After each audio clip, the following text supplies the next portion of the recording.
नमस्कार, देवभूमि समाचार में आपका स्वागत है। आपके साथ मैं रीना झाबालियान। खबरों का रुख करेंगे, लेकिन उससे पहले एक नजर डालते हैं इस वक्त की हेडलाइंस पर। संसद में गूंजा उत्तराखंड के अवैध खनन का मुद्दा। सांसद त्रिवेंद्र सिंह रावत ने जताई चिंता। खनन पर उठाए सवाल। खनन सचिव ने दिया करारा जवाब। आईएएस आनंद वर्धन बने उत्तराखंड के नए मुख्य सचिव। 1 अप्रैल से संभालेंगे पदभार। मुख्य सचिव राधा रतूड़ी को मिला था 2 बार सेवा विस्तार। यूकेडी नेता की गिरफ्तारी को लेकर राजधानी देहरादून में बवाल। रिहाई की मांग को लेकर कार्यकर्ताओं ने किया जोरदार प्रदर्शन। होटल व्यापारी के साथ अभद्रता करने का मामला। और देहरादून में निजी स्कूलों की मनमानी पर लगेगी लगाम। मनमाने ढंग से फीस बढ़ोतरी के खिलाफ अभिभावकों ने डीएम को सौंपा ज्ञापन। जिलाधिकारी ने दिए जांच के आदेश। और चलिए अब बुलेटिन की शुरुआत कर लेते हैं। मुख्यमंत्री पुष्कर सिंह धामी ने डीबीटी के माध्यम से नंदा गौरा योजना के 40,504 लाभार्थियों को 1,72,44,04,000 रुपए की धनराशि वितरण की है। बता दें कि नंदा गौरा योजना के तहत उत्तराखंड में कन्या के जन्म पर 11,000 और 12वीं कक्षा पास करने पर 51,000 रुपए की धनराशि प्रदान की जा रही है। मुख्यमंत्री पुष्कर सिंह धामी ने कहा कि बेटी बचाओ बेटी पढ़ाओ की दिशा में राज्य सरकार लगातार काम कर रही है।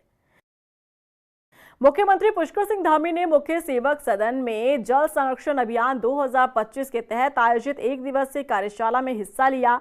इस मौके पर सीएम धामी ने भागीरथ मोबाइल ऐप का शुभारंभ और ब्रोशर का विमोचन किया। इस ऐप के जरिए लोग अपने क्षेत्र के क्रिटिकल और संकटग्रस्त जल स्रोतों की जानकारी साझा कर सकेंगे। मुख्यमंत्री ने कहा कि जल उन्नति, प्रगति, जीवन और विकास का मुख्य आधार है और प्रदेश के जल स्रोतों, नौलों, धारों और नदियों का संरक्षण करने के उद्देश्य से spring and river reservation authority का गठन किया है। उत्तराखंड के पूर्व मुख्यमंत्री और हरिद्वार से बीजेपी सांसद त्रिवेंद्र सिंह रावत ने प्रदेश में धड़ल्ले से हो रहे अवैध खनन पर चिंता जाहिर करते हुए अपनी सरकार को कटघरे में खड़ा कर दिया। तो वहीं खनन सचिव ने जो बयान दिया है उसे त्रिवेंद्र सिंह रावत को करारा जवाब माना जा रहा है। देखिए रिपोर्ट। संसद में गूंजा अवैध खनन का मुद्दा। सांसद त्रिवेंद्र सिंह रावत ने जाहिर की चिंता। अवैध खनन पर उठाए सवाल। खनन सचिव ने त्रिवेंद्र को दिया करारा जवाब।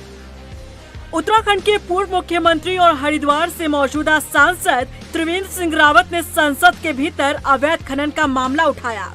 जहां एक तरफ अवैध खनन पर बोलते हुए त्रिवेंद्र सिंह रावत ने अपनी ही सरकार को कटघरे में खड़ा किया, तो वहीं इस पर रोक लगाने के लिए स्पेशल टास्क फोर्स बनाने का सुझाव भी दिया। उत्तराखंड के देहरादून, हरिद्वार, नैनीताल और उधम सिंह नगर जिलों में रात के समय अवैध रूप से संचालित खनन ट्रकों से संबंधित है। यह मुद्दा न केवल कानून और पर्यावरण सुरक्षा के लिए खतरा बनता जा रहा है, बल्कि आम जनता की सुरक्षा को भी गंभीर रूप से प्रभावित कर रहा है। यह देखा गया है कि राज्य सरकार और प्रशासन के स्पष्ट निर्देशों के बावजूद खनन माफिया द्वारा रात के समय ट्रकों का अवैध संचालन धड़ल्ले से किया जा रहा है। मैं केंद्र सरकार और उत्तराखंड राज्य प्रशासन से आग्रह करता हूं कि अवैध खनन गतिविधियों को रोकने के लिए एक विशेष टास्क फोर्स गठन किया जाए। रात के समय ट्रकों के संचालन पर पूरी तरह से प्रतिबंध लगाया जाए और सख्ती से उसकी निगरानी की जाए। उत्तराखंड में अवैध खनन को लेकर बीजेपी सांसद त्रिवेंद्र सिंह रावत ने जो सवाल उठाए उसका खनन सचिव ने करारा जवाब दिया। उत्तराखंड के खनन सचिव ब्रजेश कुमार संत ने त्रिवेंद्र के आरोपों का जवाब देते हुए कहा कि राज्य गठन के बाद से 2002 से 2025 तक राज्य को खनन से कभी भी 200 करोड़ रुपए का राजस्व प्राप्त नहीं हुआ, लेकिन अवैध खनन पर अंकुश लगाकर राज्य ने वित्त वर्ष 2023 से 24 में ये लक्ष्य हासिल किया है। ये बात कहना कि अवैध खनन राज्य में बढ़ रहा है, ये बात पूर्णतः निराधार, असत्य, भ्रामक है, मेरा ये मानना है। और इसका सबसे बड़ा प्रमाण ये है कि जो खनन राजस्व है उसमें बहुत तीव्रता से वित्तीय वर्ष 2023-24 में जो अब समाप्ति की ओर है उसमें बहुत तीव्रता से वृद्धि हुई है। वो आज तक, जब तक इस उत्तराखंड प्रदेश का गठन हुआ है, इस राज्य के गठन 2002 के उपरांत 2025 तक, अब हम 2025 में आ गए हैं, इतना राजस्व कभी भी राजस्व खनन से प्राप्त नहीं हुआ है। यह राजस्व पिछले वर्ष की तुलना में लगभग 2.25 गुना है। यह राजस्व आज तक फाइनेंस ने जब भी टारगेट दिया है, उस राजस्व को ये प्रथम बार है कि हमने न केवल पूरा किया है, बल्कि उससे 200 करोड़ से ऊपर सरप्लस राजस्व लेके आए हैं। लोकसभा में बीजेपी सांसद त्रिवेंद्र सिंह रावत द्वारा खनन को लेकर उठाए गए सवाल पर आंकड़ों के आधार पर राज्य के खनन सचिव ने जो बयान दिया, उसे त्रिवेंद्र सिंह रावत को करारा जवाब माना जा रहा है। और इसी के साथ सवाल भी खड़े हो रहे हैं कि जब प्रदेश के मुखिया के तौर पर त्रिवेंद्र सिंह रावत काम कर रहे थे, तो आखिर उस समय पर अवैध खनन पर रोक लगाने के लिए कोई कदम क्यों नहीं उठाया गया? आखिर उस वक्त स्पेशल टास्क फोर्स का गठन क्यों नहीं किया गया? क्या महज अपनी वाहवाही लूटने के लिए त्रिवेंद्र सिंह रावत उत्तराखंड में अवैध खनन का आरोप लगा रहे हैं? क्या खुद को सही और धार्मिक सरकार को गलत ठहराने की कोशिश कर रहे हैं?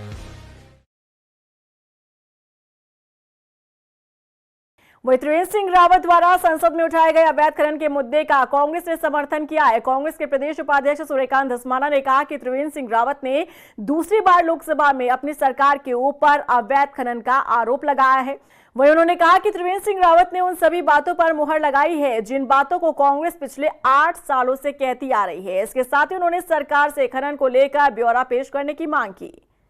देखिए, लोकसभा में इस प्रदेश के पूर्व मुख्यमंत्री जो हरिद्वार के माननीय सांसद हैं श्री त्रिवेंद्र सिंह रावत जी, उन्होंने लगातार दूसरी बार अपनी ही पार्टी की सरकार को कटघरे में खड़ा करके ये आरोप खुलेआम लगाया है कि उत्तराखंड में अवैध खनन हो रहा है।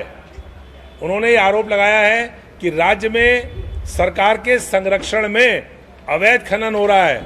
अपनी सरकार के बारे में उन्होंने दूसरी बार लगातार कहा है कि अवैध खनन करने वाले लोगों की हत्या कर रहे हैं। अवैध जो डंपर चल रहे हैं, ट्रैक्टर ट्रॉली चल रही हैं, वो लोगों को कुचलने का काम कर रही हैं। ये हम नहीं कह रहे हैं, प्रदेश के पूर्व मुख्यमंत्री जो भाजपा के माननीय सांसद हैं वो कह रहे हैं।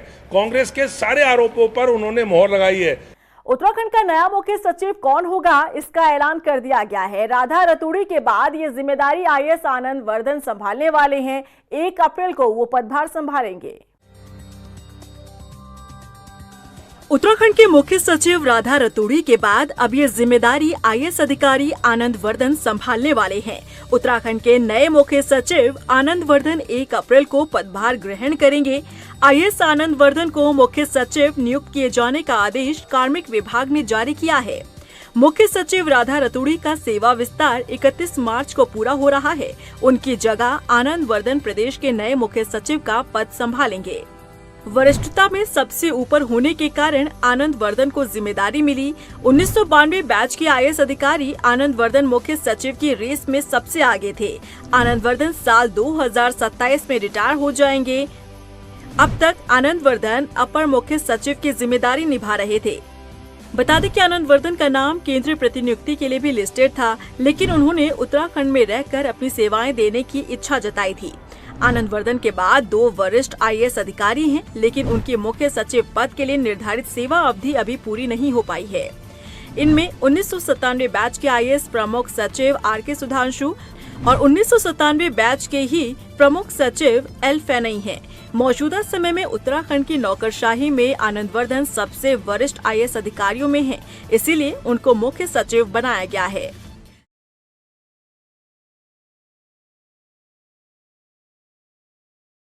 प्रेमचंद अग्रवाल से शुरू हुआ पहाड़ी मैदानी का ये मुद्दा अब तक भी शांत नहीं हुआ है। प्रदेश में पहाड़ मैदान के बीच की ये खाई गहराती जा रही है। अब ताजा मामला UKD नेताओं से जुड़ा सामने आया है, जहां रेस्टोरेंट मालिक के साथ अभद्रता करने के आरोप में UKD नेता आशुतोष नेगी और आशीष नेगी को पुलिस ने गिरफ्तार किया। तो देहरादून में UKD ने इसका खुलकर विरोध करते हुए प्रदर्शन किया। देखिए रिपोर्ट।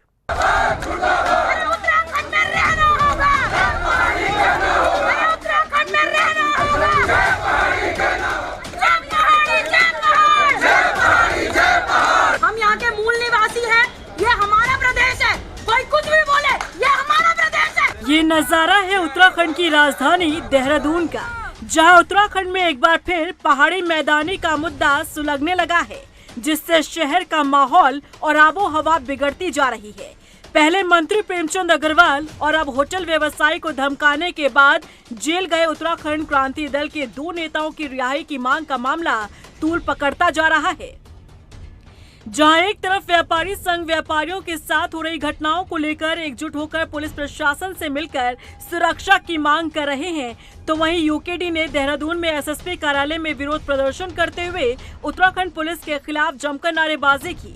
वहीं पुलिस पर व्यापारियों के दबाव में आशुतोष नेगी और आशीष नेगी पर फर्जी मुकदमा दर्ज करने का आरोप लगाते हुए रिहाई की मांग की। मांग साफ सीधी सी है कि आशीष नेगी जी और आशुतोष नेगी पे जो झूठे मुकदमे हैं, झूठे हम इसलिए कह रहे हैं, हम संविधान का सम्मान करते हैं, लेकिन उस पे मुकदमा हुआ है, जिसने ये मुकदमा किया है पिरामिड कैफे, उस दिन वहाँ पर पुलिस भी मौजूद थी। 1,07,000 रुपये वहाँ से आए और वो लोगों की सैलरी ही थी। तो जब पुलिस मौजूद थी तो पुलिस के सामने या तो पुलिस ने क्यों नहीं उस टाइम एक्शन लिया? इतनी कमज़ोर हमारे राज्य की पुलिस हो गई है कि उनके सामने कोई भी जबरन वसूली कर रहा है। इतने टाइम बाद आके आप एकदम से उन्हें, और कल सुबह ही उन्हें उठाया नहीं गया, परसों रात से पुलिस उनकी दबिश में लगी हुई थी। कई होटलों में छान किया है पुलिस ने, और जैसे ही वो सुबह अपने घर आए पुलिस उन्हें वहां से लेके गई। तो ये साफ साफ साजिश है उनको उठाने की, कि उन्हें पता है कि ये अपने समाज के लिए स्पष्ट है, ये अपने समाज के लिए लड़ते हैं। यूकेडी नेता की गिरफ्तारी को लेकर मुख्य विपक्षी दल कांग्रेस ने भी सवाल खड़े किए हैं। सरकार को सही तथ्य सामने रखने चाहिए। आशुतोष नेगी वैसे भी पहले भी उनके टारगेट में रहे, चाहे वो अंकिता भंडारी केस के बाद उनकी पत्नी का ट्रांसफर करना रहा हो, इत्यादि रहे, कई चीजें करी गई और आज गिरफ्तारी भी है। अगर रंगदारी की बात सही है तो उसके सबूत पेश किए जाने चाहिए, और नहीं है तो ये अन्याय है, और मुझे लगता है कि ये आवाज दबाने की कोशिश है। वहीं बीजेपी विधायक विनोद चमोली का कहना है कि लोकतांत्रिक तरीके से यदि बात रखी जाए तो सराहना होगी, और नियमों का यदि उल्लंघन किया जाता है तो कानूनी कार्रवाई निश्चित है। देखिए, मेरा ये कहना है कि राजनीतिक कार्यकर्ता के लिए भी कुछ मर्यादाएं तय हैं, कुछ लाइन खींची हुई है। अगर हम उन मर्यादाओं में रहते हुए लोकतांत्रिक तरीके से अपनी बात रखते हैं तो निश्चित तौर पर उसकी सराहना होगी। अगर उस मर्यादा को किनारे रख के और हम उस लाइन को पार करके हम अपराध की श्रेणी में अगर चले जाएंगे तो निश्चित तौर पर अगर अपराध होगा, घटित होगा, तो उस पर कानूनी कार्रवाई भी होगी, क्योंकि सब चीज़ों के नियम कानून तय हैं। बता दें कि यूकेडी के 2 नेताओं पर रेस्टोरेंट होटल में जबरन घुसकर मालिक को धमकी देने और अभद्र भाषा का प्रयोग करने का आरोप लगा। इस घटना का वीडियो सोशल मीडिया पर वायरल हुआ। इस मामले में होटल मैनेजर की तरफ से पुलिस को तहरीर दी गई।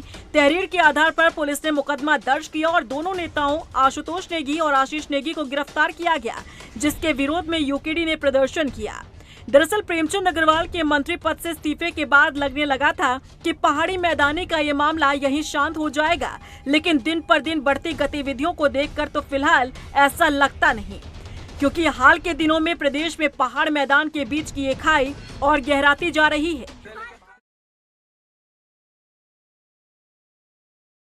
रिपोर्ट।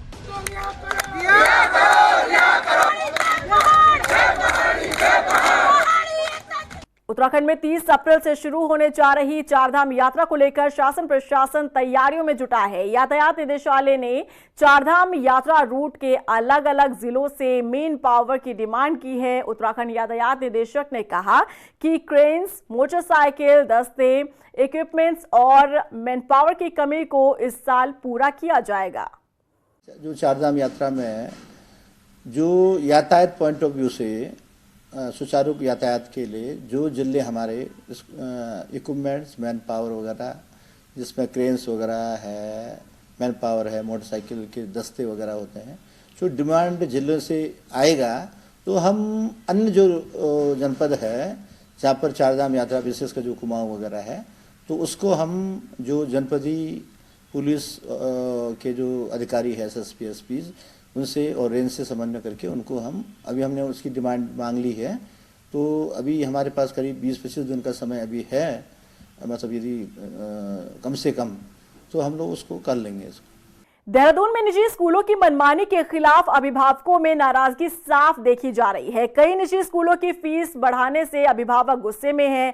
आरोप है कि स्कूलों द्वारा नियम के खिलाफ 35% फीस बढ़ोतरी की गई है और इसे लेकर भारी संख्या में अभिभावकों ने डीएम से मुलाकात कर ज्ञापन भी सौंपा और मनमानी फीस बढ़ाने और लगाम लगाने की मांग की।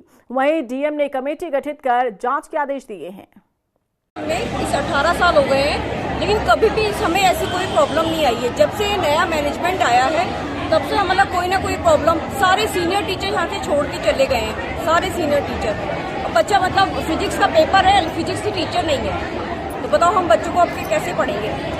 वेरियस कम्युनिटी ग्रुप्स और पेरेंट ऑर्गेनाइजेशन से कंप्लेंट्स प्राप्त हो रही हैं एडमिनिस्ट्रेशन को, not only regarding illicit fee enhancement, but the compulsion wherein parents are forced to buy book sets and other stationery material for their kids from prescribed shops and that too without billings and allegedly at very higher prices. Champawat जिले के रेघरोबन पंचायत के सरपंच खुशहाल सिंह मेहता को जंगल में हरे पेड़ों के अवैध कटान को रोकने पर महिलाओं ने मारने की धमकी दी है। इस पूरे मामले पर सरपंच खुशहाल सिंह का कहना है कि वन पंचायत रेघरू दर्जा 1 का जंगल मरोड़ खान, एबट माउंट और नंदा देवी से लगा हुआ है। इसके संरक्षण के लिए क्षेत्रवासियों ने कसम ली है, लेकिन जंगल की सीमा से लगी अन्य ग्राम सभाओं की महिलाओं द्वारा हरे भरे पेड़ों का कटान किया जा रहा है और उनके मना करने पर महिलाओं द्वारा गाली गलौज और मारने की धमकी दी गई। कहना चाहता हूं कि मैं वहां चौकीदारी के लिए जाता हूं तो ये महिलाएं मेरे से अपशब्द का प्रयोग करती हैं और मेरे घर में आके उल्टा सीधा बोलती हैं मेरे को। मैं जंगल में रहता हूं तो मुझे प्रशासन से मेरा निवेदन है कि मेरी हेल्प की जाए और इन लोगों को सख्त से सख्त कार्रवाई करी जाए। अल्मोड़ा में रात्रिकालीन फुटबॉल मैच शुरू हो गया है। इस फुटबॉल मैच में अलग अलग जनपदों से आई 15 टीमें हिस्सा ले रही हैं। ये मैच शाम 7 बजे से हेमवती नंदन स्पोर्ट्स स्टेडियम में खेला जा रहा है। फुटबॉल एसोसिएशन के जिला अध्यक्ष हरीश कनवाल ने बताया कि फुटबॉल को लेकर खिलाड़ियों में काफी उत्साह है। इस मैच का फाइनल रविवार 30 मार्च को खेला जाएगा। मैच के विजयी टीम को 21,000 रुपए का नगद इनाम और उपविजेता टीम को 11,000 रुपए का पुरस्कार दिया जाएगा। मेन मकसद ये है फुटबॉल चलाने का, लेकिन जो हमारा युवा अल्मोड़े का युवा हमारा बच्चा है वो नशे की तरफ भाग रहा है। नशा छोड़ के खेल को अपनाए, चाहे वो फुटबॉल हो, चाहे वो हॉकी हो, चाहे वो बैडमिंटन हो, चाहे वो टेबल टेनिस हो, चाहे वो एथलेटिक हो, और कोई ना कोई गेम को अपनाए और नशे को के तरफ ना जाए। मेन मकसद हमारा नशे को से दूर रहें और खेल को अपनाएं, ये भी मकसद है। और विजेता टीम को हमने 21,000 को रखा है और उपविजेता टीम के लिए 11,000 रुपये रखा है और पुरस्कार भी वितरित किए जाएंगे। हरिद्वार एसएसपी प्रवेंद्र सिंह डोभाल ने मंगलौर कोतवाली का वार्षिक निरीक्षण किया। सबसे पहले उन्होंने कोतवाली में मौजूद असला की निरीक्षण किया और उसके बाद तमाम कोतवाली का बारीकी के साथ निरीक्षण किया गया। इस दौरान एसएसपी प्रवेंद्र सिंह डोभाल ने सभी पुलिस कर्मियों को जरूरी दिशा निर्देश दिए। आज मंगलौर कोतवाली का वार्षिक निरीक्षण मेरे द्वारा किया जा रहा है और ये एक प्रोसेस है जो पुलिस विभाग में समस्त थाने किस प्रकार से कार्य कर रहे हैं, उनका वहाँ रहने वाले हमारे जो कर्मी हैं उनका रखरखाव वो कैसे वहाँ रह रहे हैं, उनका रहन सहन कैसा है, उनके जो हमारे इक्विपमेंट्स हैं, जो यहाँ पर सारी पुलिस से रिलेटेड जितने भी लॉजिस्टिक्स हैं उनका रखरखाव कैसा है। और इस परिप्रेक्ष्य में एसएसपी के स्तर से आज एक निरीक्षण किया जा रहा है। दिनेशपुर में श्री हरिचाँद गुरुचाँद मंदिर में महावारुणी के उपलक्ष्य में मंदिर स्थित तालाब में लाखों हरिभक्तों ने आस्था की डुबकी लगाई। श्री हरिचाँद गुरुचाँद मंदिर में बने तालाब की मान्यता है कि वारुणी तिथि में कोई भी सच्चे मन से अपनी मुरादें मांगता है तो उसकी मुराद जरूर पूरी होती है। महावारुणी के तिथि में पश्चिम बंगाल, उड़ीसा, उत्तर प्रदेश, झारखंड समेत भारत के विभिन्न राज्य से लोग यहाँ पहुंचे। महावारुणी स्थान आज यहाँ संपन्न हो गया। लाखों श्रद्धालु हमारे यहाँ दर्शन करने आए। मैं समस्त श्रद्धालुओं को महावारुणी स्नान की मैं बहुत बहुत शुभकामना देता हूँ, बधाई देता हूँ। और यहाँ से जो बांग्लादेश, मैं उस देश को यहाँ के माध्यम से, आपके माध्यम से मैं संदेश देता हूँ कि जिस देश में सनातन परंपरा को आगे बढ़ाया जाएगा, उस देश में संपन्नता आएगी। देखिए, मैंने पिछले 11 सालों तक इस ज़िले में काम किया है, जिला महामंत्री के रूप में भी काम किया है। दिनेशपुर के साथ मेरा विशेष लगाव है और अभी जहाँ हम लोग आए हैं, श्री हरिचंद गुरुचंद जी, जो ये प्रांगण है, ये बहुत बड़ी शक्ति का केंद्र है और मैंने भी महसूस किया है, यहाँ के आशीर्वाद से लोग तर जाते हैं। और इसी के साथ फिलहाल इस बुलेटिन में बस इतना ही, लेकिन चलते चलते एक नजर डालते हैं इस वक्त की हेडलाइंस पर। संसद में गूंजा उत्तराखंड के अवैध खनन का मुद्दा, सांसद त्रिवेंद्र सिंह रावत ने जताई चिंता, खनन पर उठाए सवाल, खनन सचिव ने दिया करारा जवाब। IAS आनंद वर्धन बने उत्तराखंड के नए मुख्य सचिव, 1 अप्रैल से संभालेंगे पदभार। मुख्य सचिव राधा रतूड़ी को मिला था 2 बार सेवा विस्तार। यूकेडी नेता की गिरफ्तारी को लेकर राजधानी देहरादून में बवाल, रिहाई की मांग को लेकर कार्यकर्ताओं ने किया जोरदार प्रदर्शन, होटल व्यापारी के साथ अभद्रता करने का मामला। और देहरादून में निजी स्कूलों की मनमानी पर लगेगी लगाम, मनमाने ढंग से फीस बढ़ोतरी के खिलाफ अभिभावकों ने डीएम को सौंपा ज्ञापन, जिलाधिकारी ने दिए जांच के आदेश।